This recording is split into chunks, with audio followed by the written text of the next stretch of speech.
Hello, this is the RPG Crawler, and welcome to another Indie Game Friday, the series where I take a look at independent role-playing games. This week we cover Bastard Bonds. Developed and published by Big Fingers, it was released on Steam on April 29th, 2016, and is available for $19.99. You can also get it directly from their site. Bastard Bonds is a pixel graphics, tactical role-playing game with mature themes. And by mature themes, I mean indirect references to sexual content, highly pixelated nudity, much of which can be turned off in the options and is off by default, and a dark and gritty type of setting. I am going to preface this review by saying this is another of those games that is not for everyone, but I was surprisingly impressed with it, and I think it has a lot to do with the quirks that might put some people off. The game starts with a rather in-depth character creation process and introduction. You can create your character sprite appearance using a surprisingly thorough editor, which includes different male and female body types of a variety of sizes, as well as a bunch of orcs. Despite how pixelated the sprites are, you can create an amazing array of looks from the admittedly well-drawn, low-resolution elements offered. Once you've chosen your look and your name, you find yourself captured and on trial. You can select what your character is accused of, how you plea, and then whether your character is actually guilty of the crime. This combination of answers determines a number of things about the beginning of the game, including your starting class and skill layout, your starting companion, your alignment, and so on. Before you get cast into the game, you get a few skill points to distribute in the skill up menu described below, as well as an opportunity to select your character's attitude, which will further affect their banter and responses to conversations. After your character is designed, you are branded and sent off to an island prison, where you either must escape or be rescued by a fellow prisoner. The character skill system and leveling system are the same. It's interesting, to say the least. There are 9 skills on a grid, with offensive, defensive, and utility skills in the columns, and warrior, rogue, and magic user skills on the rows. Placing a particular point in a particular skill doesn't automatically level it up, but rather adds a certain amount of progress towards the next tier in that skill, adding slightly less progress to adjacent skills, and a little less to all skills on the same row and column, and then a tiny fraction of progress to all other skills. In this way, you can safely split up your skill points between 2 skills and still level up a third that lies between them without having to concentrate many skill points on it at all. Furthermore, it might actually be more efficient to do that than to simply focus all of your skill points in one skill. At each tier of each skill, a certain new ability can be unlocked. These can range from new options in combat to flat bonuses above and beyond what the skill itself might offer numerically, all the way to unlocking certain interactions. Having a particularly high weave skill, for instance, can unlock the ability to engage objects with weave challenges, performing a ritual from a scroll, or puzzling through a magical ward, that sort of thing. Some of these are automatic, and some open up an almost Minesweeper-style minigame, where you have X amount of clicks to uncover a successful square.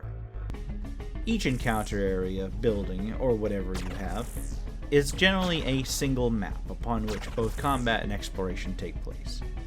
Although you can see the tiles and layout of the map from the very start, your line of sight does limit you to seeing what enemies and items are present, so it's still helpful to explore.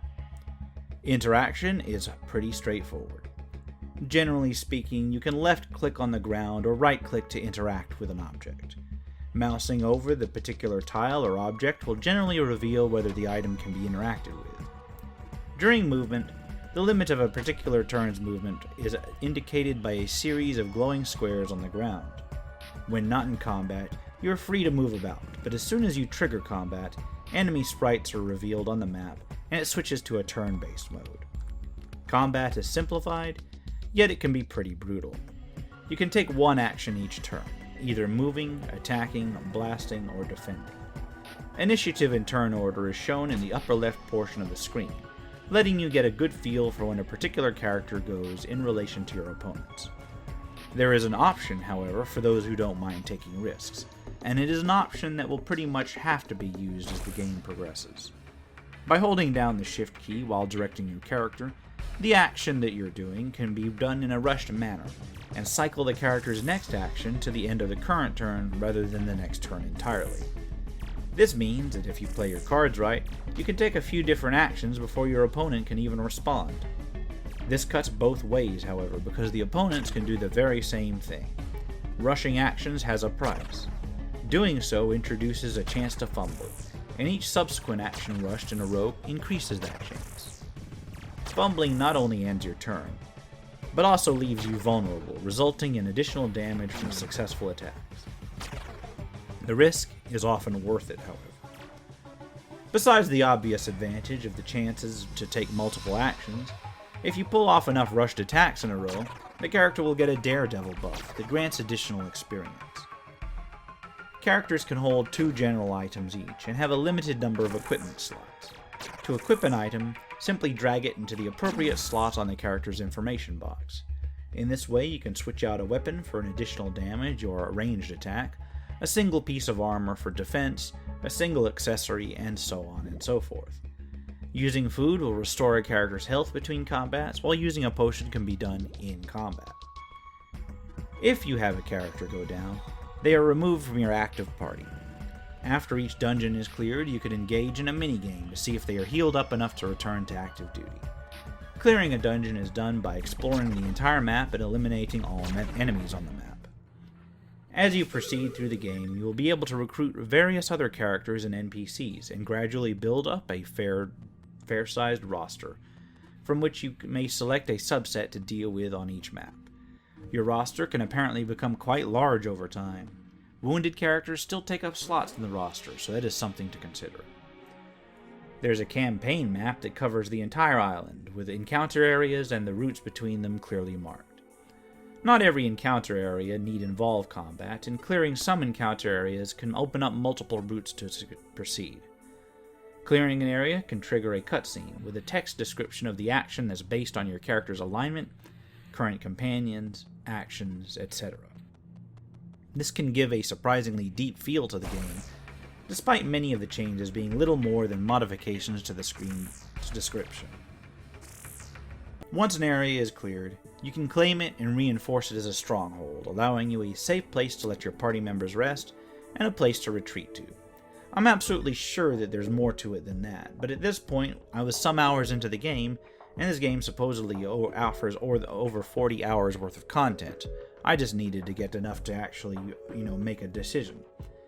Graphically, it was another pixel art game, but the pixel art is really good.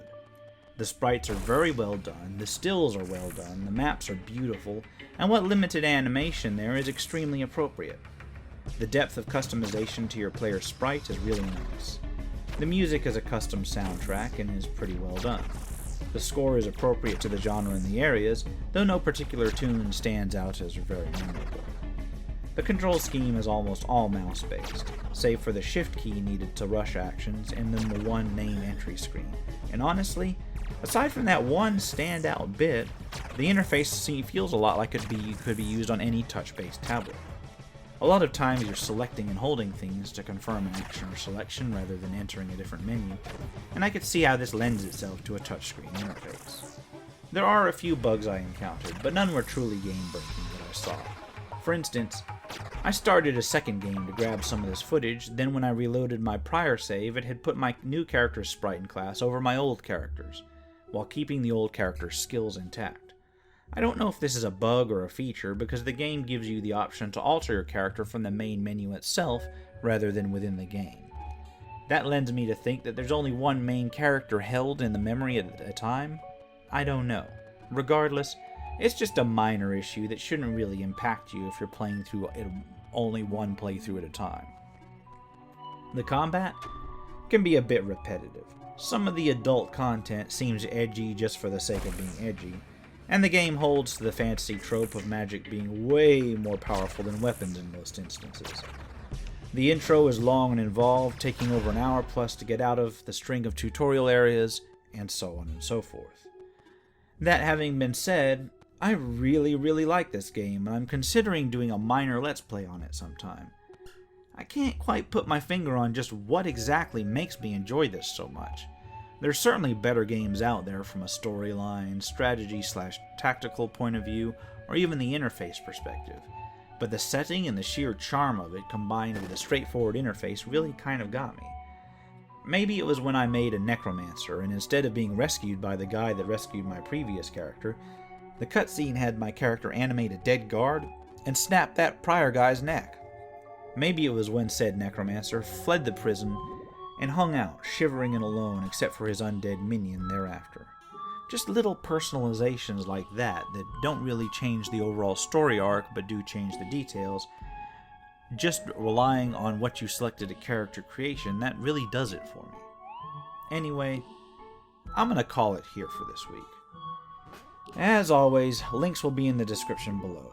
This has been Indie Game Friday with Bastard Bonds. If you like what you've seen, remember to like, comment, and subscribe for more RPG content. Until next time, take care and goodbye.